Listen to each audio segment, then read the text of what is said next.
I still remember the day I first laid eyes on what would become one of the unsung heroes of the Second World War. A strange, half-cylinder-shaped hut made of corrugated steel. It was 1941, and I was stationed at a small naval base near Portsmouth, a sleepy port town in southern England.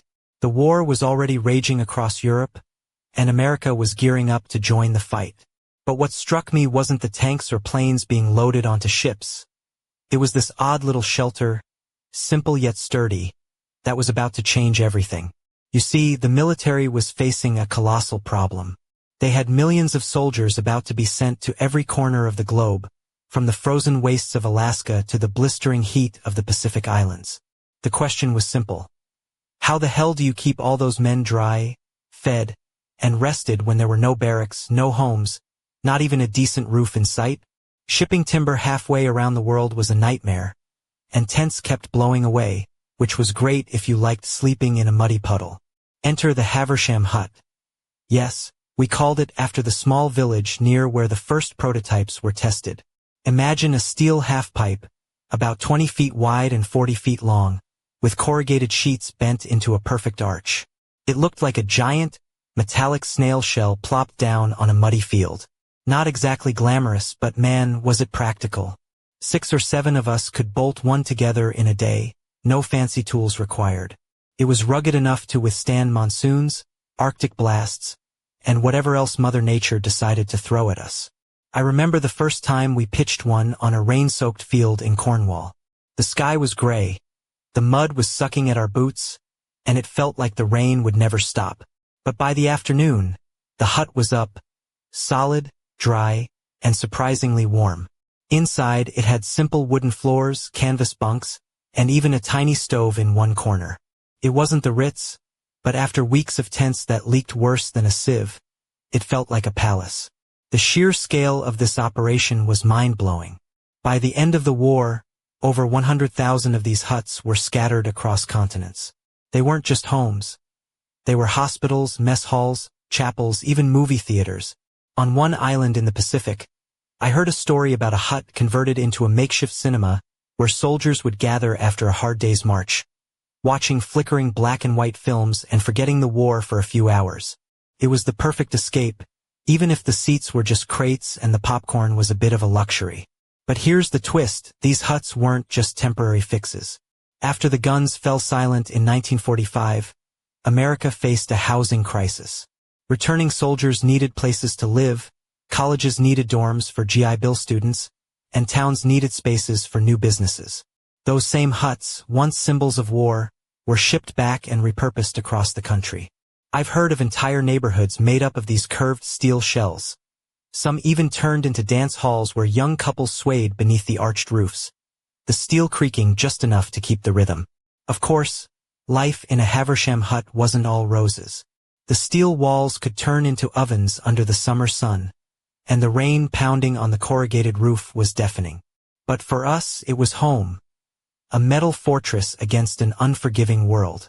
One night, as I sat inside one of these huts on a chilly English evening, I noticed something odd. A faint scratching noise coming from the far end, near where the plywood panel met the steel arch. I brushed it off as a rat or the wind, but the feeling lingered, like the hut itself was whispering secrets from the war, stories waiting to be uncovered. And maybe, just maybe, those secrets weren't done with me yet. The morning after that strange noise, I woke up with a knot in my stomach. Not the usual kind you get from army rations, but something colder, like a shadow lurking just beyond the edges of the hut's curved walls. Outside, the fog clung low over the fields around Portsmouth, blurring the line between earth and sky, and I half expected to see ghosts from the war drift through the mist.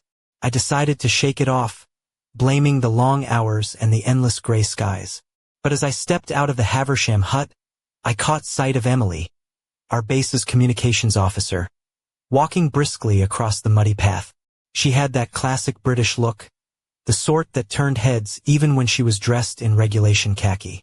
Her dark auburn hair was pinned up just so, with a few rebellious curls escaping to frame her pale face. Today, she wore a fitted wool jacket over a pencil skirt that finished just below the knee, and sturdy brown leather boots caked in mud.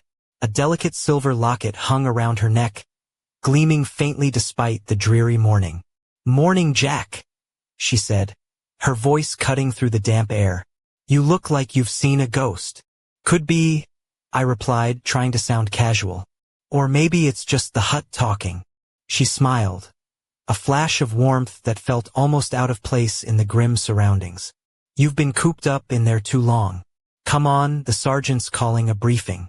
Something about new orders for the Pacific deployment." The Pacific? That was where the Real fight was heating up.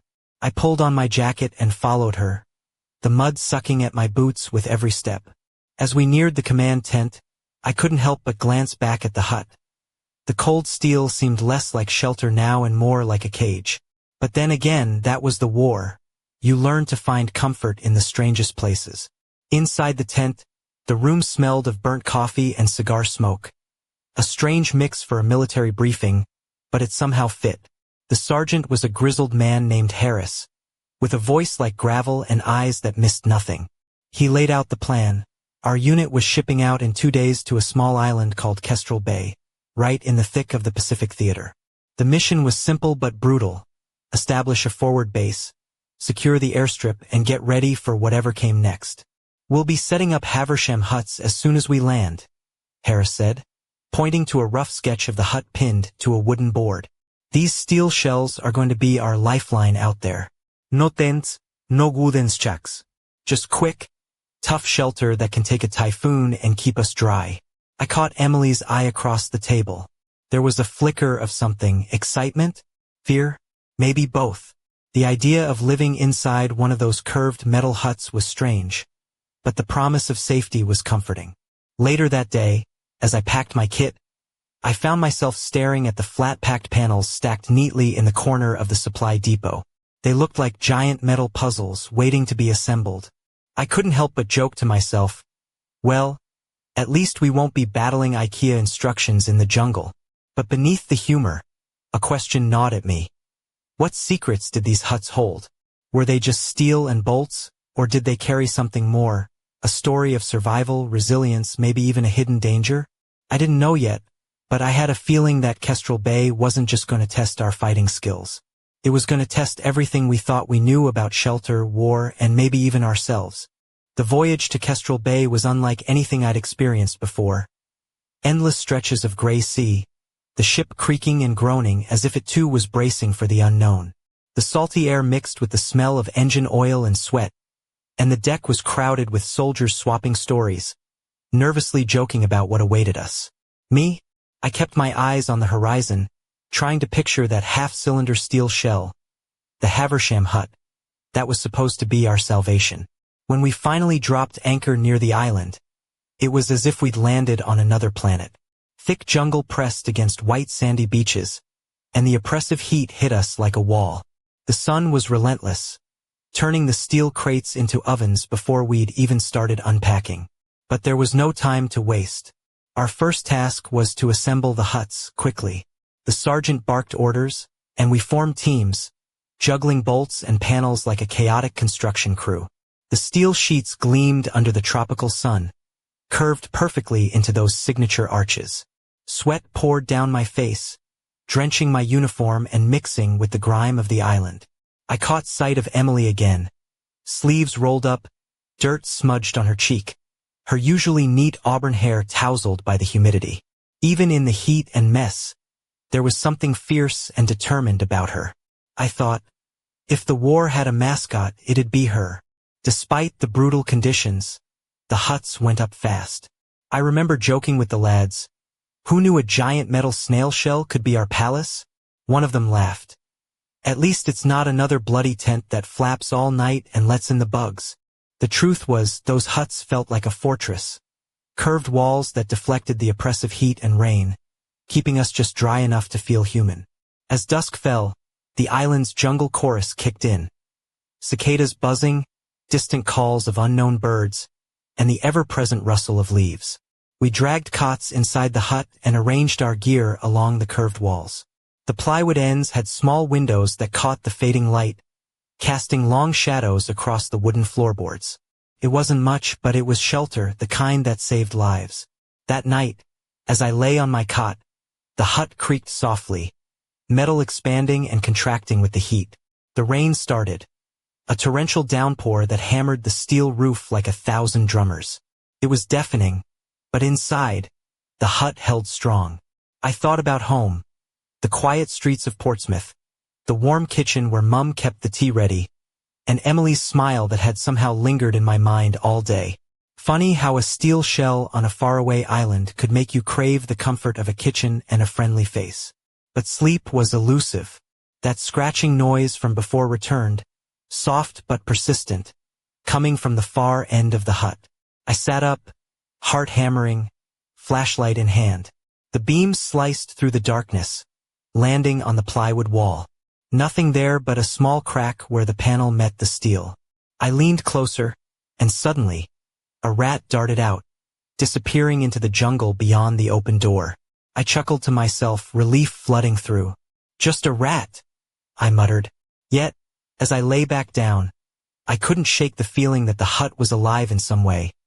Not just a shelter, but a keeper of stories, secrets waiting to be uncovered.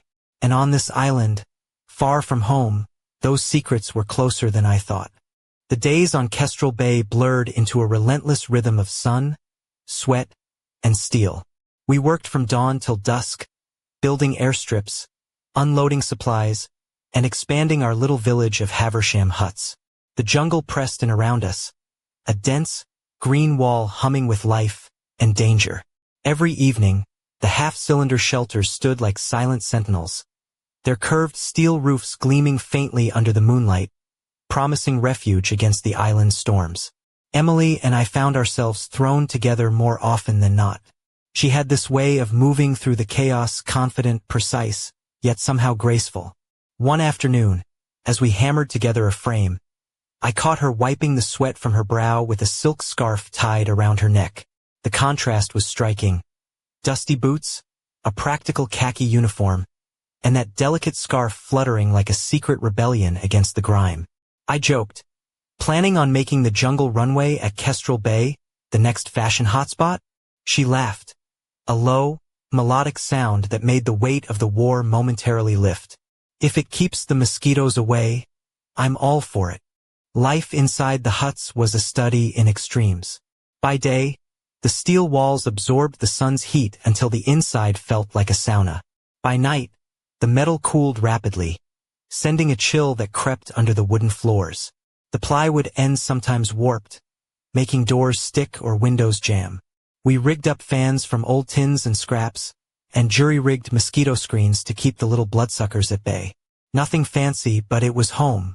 One evening, after a long day, I found myself alone in the hut, the others having gone to the mess hall. The fading light filtered through the small windows, casting long shadows that danced across the curved walls. I was fiddling with a loose panel when my fingers brushed something cold and metallic hidden behind the plywood. A small, rusted box, barely larger than a shoebox. Curiosity piqued. I pried it open. Inside were faded photographs, a worn leather diary, and a handful of letters yellowed with age. The photos showed men and women in uniforms from a war long before ours, World War I, by the look of their brass buttons and helmets. The diary was filled with cramped handwriting, tales of hardship, hope, and loss from another soldier who'd called a Haversham hut home decades ago. I sat back, heart pounding. Here was a piece of history, tucked away inside this very hut. It was more than just steel and bolts. It was a vault of memories, a bridge between generations of men who'd faced the unknown and found shelter beneath these curved roofs. As I flipped through the diary, a folded note slipped out and fluttered to the floor. Picking it up, I read the words scrawled in faded ink. Beware the whisper beneath the steel. Some secrets refuse to rest. Suddenly, the hut felt colder, the shadows deeper. Outside, the jungle seemed to hold its breath. I glanced around, half expecting the steel walls to lean in and listen. What had I stumbled upon? A forgotten message from the past? A warning? Or just the ravings of a soldier pushed too far by war? I didn't have answers, but one thing was certain. This hut wasn't just shelter. It was a keeper of secrets, and I was about to become part of its story.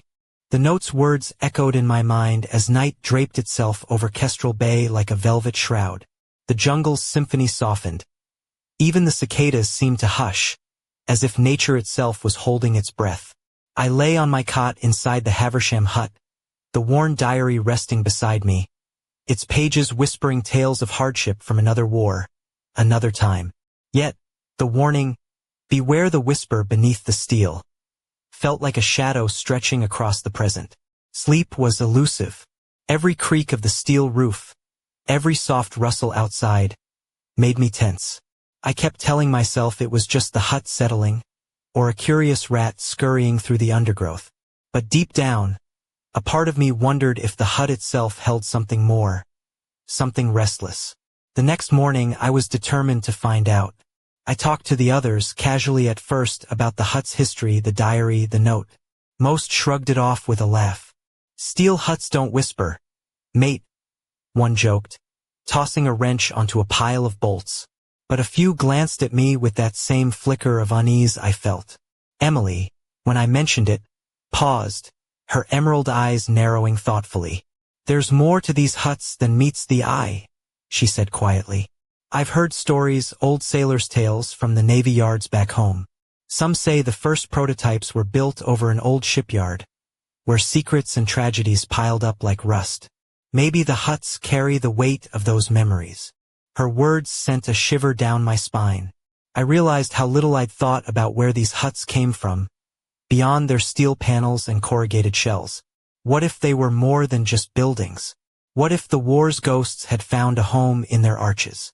That afternoon, I wandered near the edge of our camp, where a cluster of abandoned huts stood half swallowed by the jungle.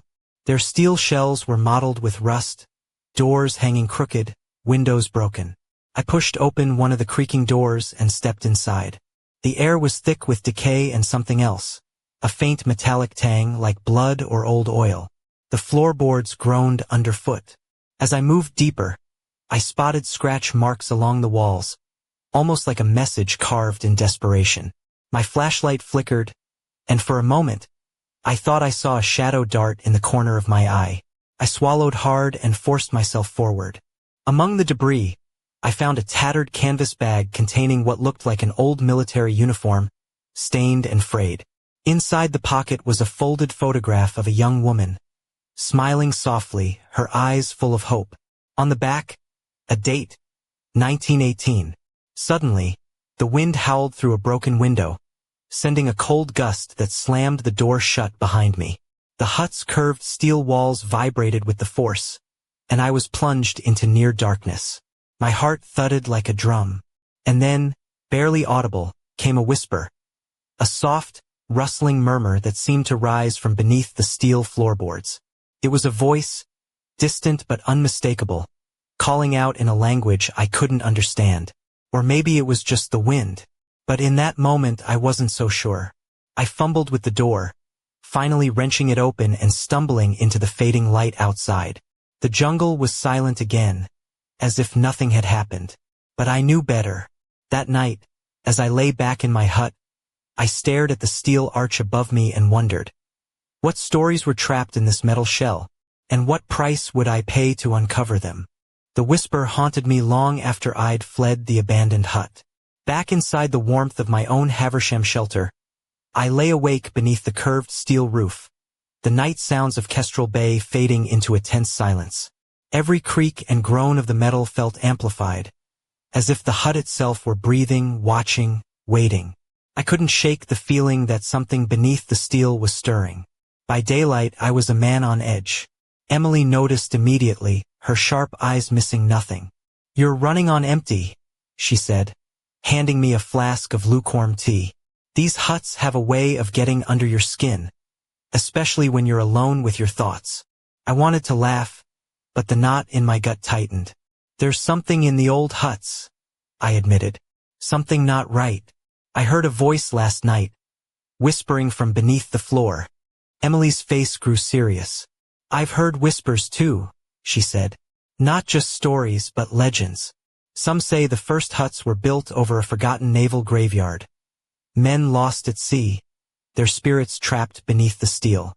Others talk about a secret project, Something buried deep during the war that no one was meant to find. Ghost stories? I asked, half hoping for a rational explanation.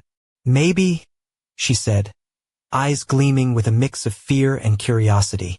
But sometimes, there's truth in the myths. That afternoon, driven by a mixture of dread and determination, I decided to explore deeper.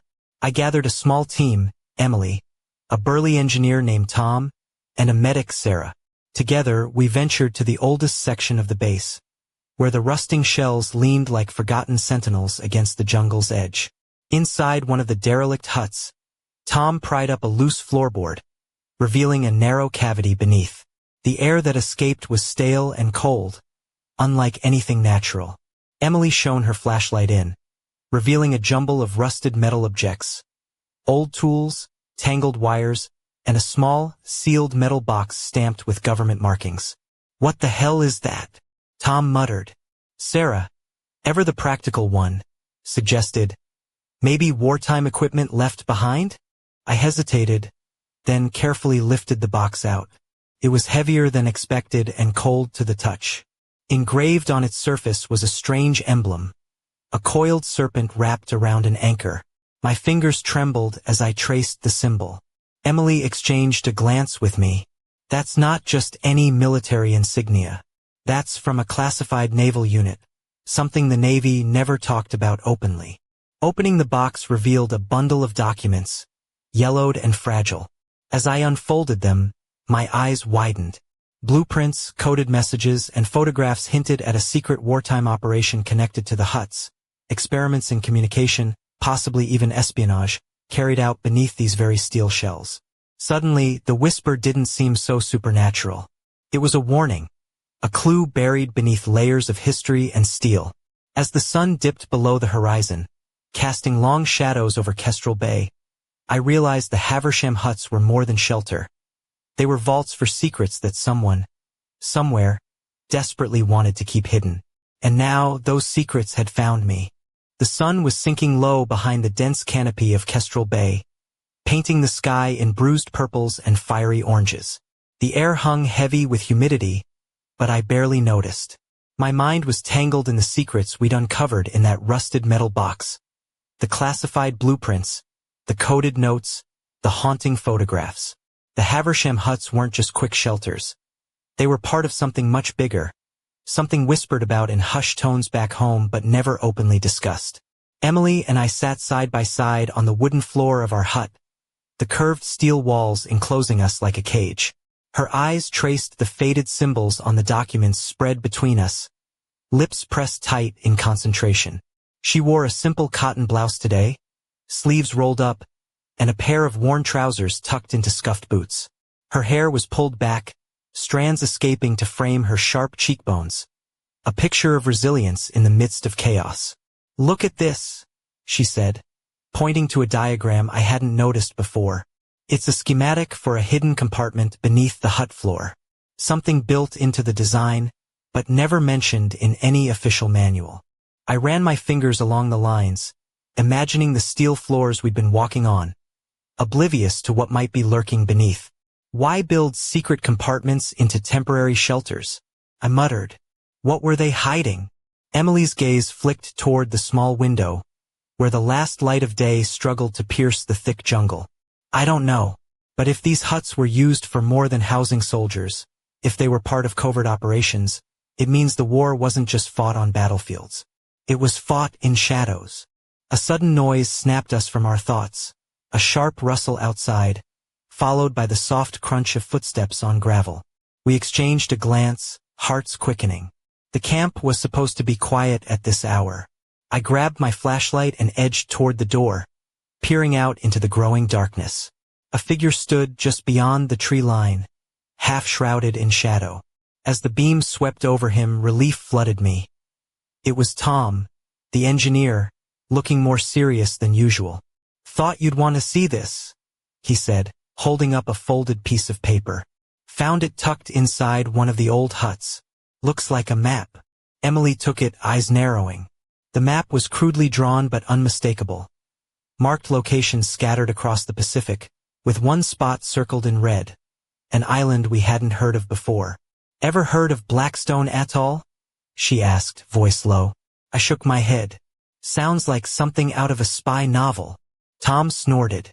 "Yeah, well, apparently it's real. And it's where some of these secret huts were tested. Maybe where those hidden compartments were actually used." The weight of it all pressed down on me. We weren't just soldiers setting up camp anymore. We were unraveling a mystery buried deep in the steel arches of the war. That night, as the hut creaked and groaned around us, I lay awake wondering what awaited at Blackstone Atoll. What secrets were hidden beneath its soil? And, most chillingly, who was watching us from the shadows, waiting to ensure those secrets stayed buried? Because one thing was clear, the war hadn't ended with the ceasefire. It had only just begun. The next morning, the jungle greeted us with its usual symphony of chirps, croaks, and the distant roar of unseen waterfalls. But beneath the vibrant life, a tension hummed. A silent promise that the day would bring more than just sweat and hard labor. The map to Blackstone Atoll lay folded carefully in my jacket pocket, its creases worn from constant handling, like a secret I wasn't yet ready to share. Emily, Tom, Sarah, and I gathered around the makeshift table inside our Haversham hut, the steel walls casting cool shadows despite the tropical heat. Emily had swapped her boots for worn sneakers, and her blouse was now unbuttoned at the collar, revealing a delicate chain that caught the light, a tiny charm shaped like a compass. She said it was a gift from her brother, lost at sea years before.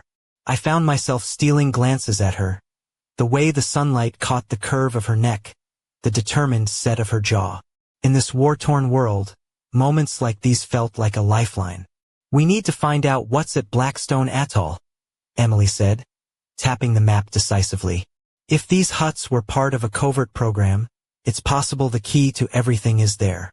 Tom nodded, already pulling out a notebook filled with hastily scrawled notes and diagrams. "I've been looking into naval records. There are hints of secret missions around that area, but nothing concrete. Official files are either missing or classified." Sarah looked uneasy. "Do we even know if Blackstone Atoll still exists? Islands can disappear, especially in the Pacific." "Good point," I said, folding the map. "But if it's on this map, someone wanted it remembered." Our conversation was cut short by the sharp bark of Sergeant Harris outside. "Jack, Emily, report to the command tent. Now." We exchanged quick, uncertain glances. Whatever the sergeant wanted, it couldn't wait. At the tent, the atmosphere was thick with urgency. Harris didn't waste words. "Intel's come through. Recon spotted unusual activity near Blackstone Atoll. Enemy patrols. We're sending a team to investigate." Emily's eyes met mine, fierce and unyielding. "Looks like we're going sooner than we thought." That night, as I packed my gear, the familiar weight of the Haversham hut's steel walls seemed heavier, like they were pressing secrets against my skin, urging me forward. I caught Emily watching me from the doorway, her expression softening just a fraction. "Be careful," she said, voice low. I smiled, trying to mask the storm inside. "You too." As the first stars blinked awake above the jungle canopy, I realized this mission was about more than survival. It was a descent into a shadowy world where every steel arch and hidden compartment might hold the truth or a trap. And somewhere out there, on that forgotten atoll, the past was waiting to be uncovered. But some secrets I knew were hungry to stay buried. The journey to Blackstone Atoll was a blur of salt spray, churning waves, and the steady drone of the engine as our small convoy cut through the Pacific's restless waters. The sky stretched wide and merciless above us, a canvas of steel-gray clouds that threatened rain but never quite delivered. I stood at the bow of the landing craft, gripping the rail, the weight of the metal box and the faded map burning a hole in my pack. Emily was beside me, her eyes scanning the horizon with the sharp focus of someone who'd seen too much to be easily fooled.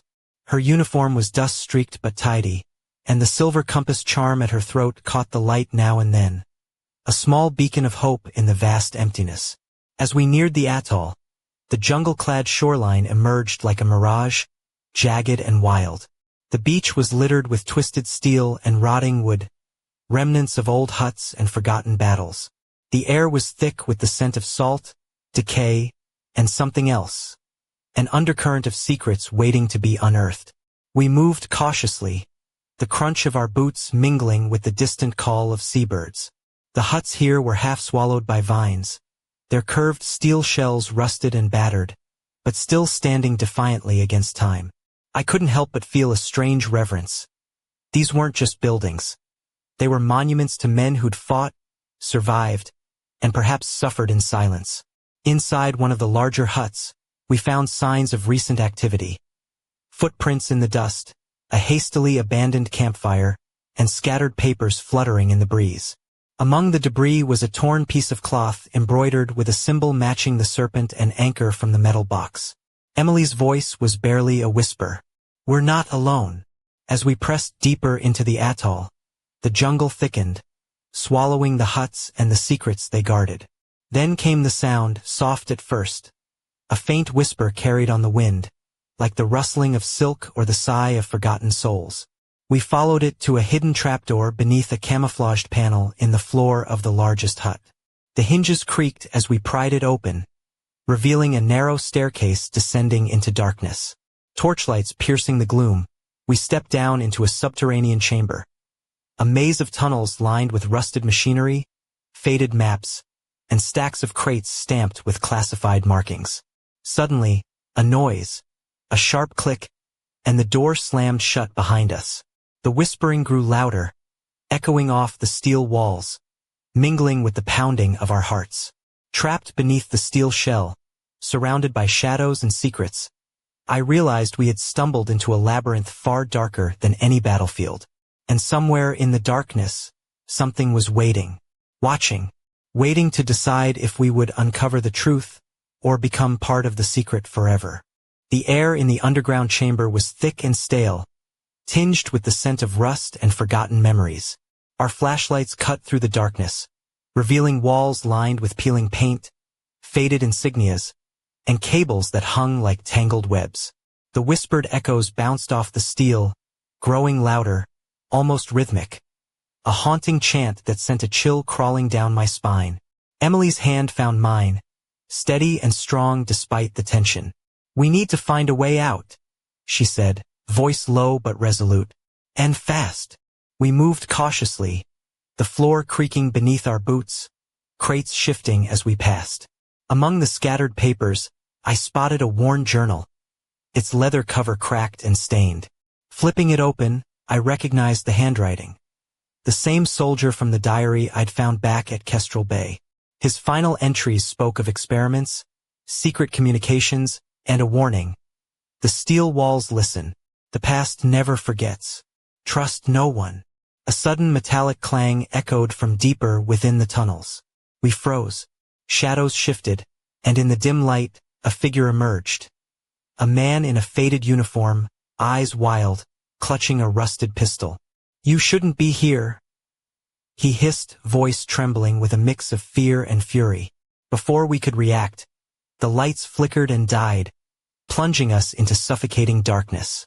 The whispering swelled into a roar, voices overlapping in a ghostly chorus. Panic surged, but Emily's grip tightened. "Stay close." In the pitch black, we fumbled for the emergency lantern Tom had tucked in his pack. When it flickered to life, the man was gone, vanished like a shadow swallowed by the steel. Suddenly, a hidden door slid open, revealing a narrow passage bathed in a cold, unnatural light. Compelled by a mix of dread and determination, we stepped forward, the whispering fading into silence. At the passage's end, a small chamber housed a battered radio console, its dials frozen in time. On the wall, a faded plaque read, "Project Sentinel Communication Beyond the Frontline." Emily traced the words with a trembling finger. They weren't just building huts. They were building a network, a lifeline hidden beneath the war. As we absorbed the revelation, the chamber door slammed shut behind us. The radio crackled to life, a distorted voice breaking the silence. "The past is not dead. It watches. It waits." The lights dimmed, and the steel walls seemed to close in.